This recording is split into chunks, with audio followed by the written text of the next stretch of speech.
ensuring that environment is protected. Now, the National Museums of Kenya has discovered colonial village ruins at Kiambicho Forest in Murang'a County that they say is a major boost for historians as it gives a clear picture of life under colonial masters. However, the forest has revived memories of how grandparents to some of the residents died under the hands of the colonial officers. KTN's Daniel Kariuki toured the area and filed the following story.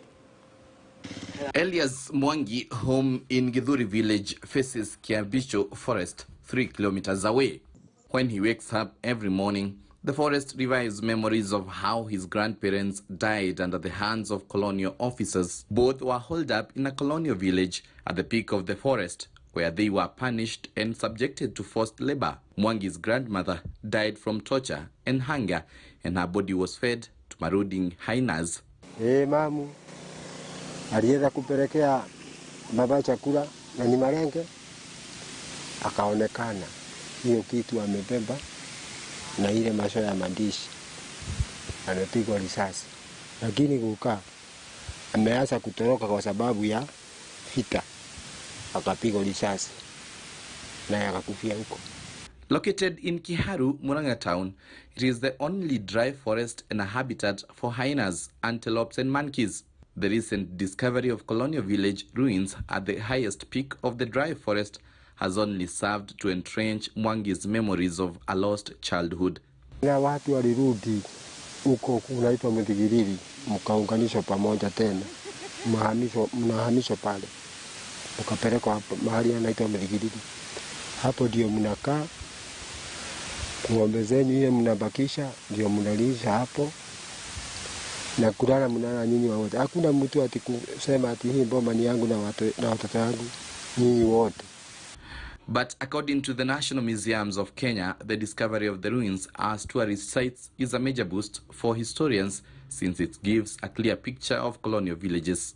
Nchi yetu ya Kenya tumetoka mbali.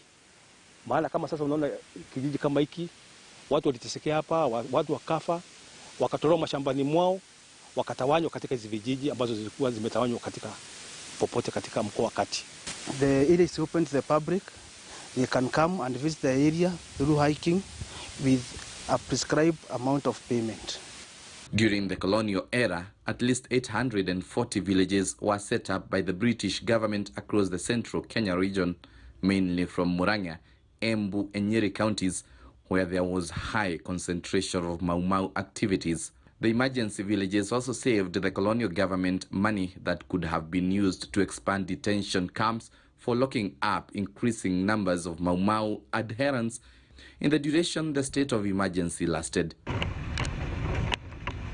After Kenya attained high independence, most of the containment villages were interfered with and soon became extinct. Daniel Kariuki, KTN News. These as we continue to pay respect to those that fought for the country's independence. It is on that point that we take a short commercial break. Don't go too far. Weekend at 1. We'll be back with more.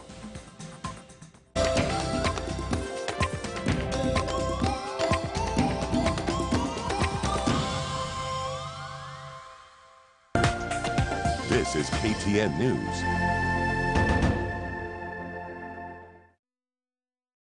Last days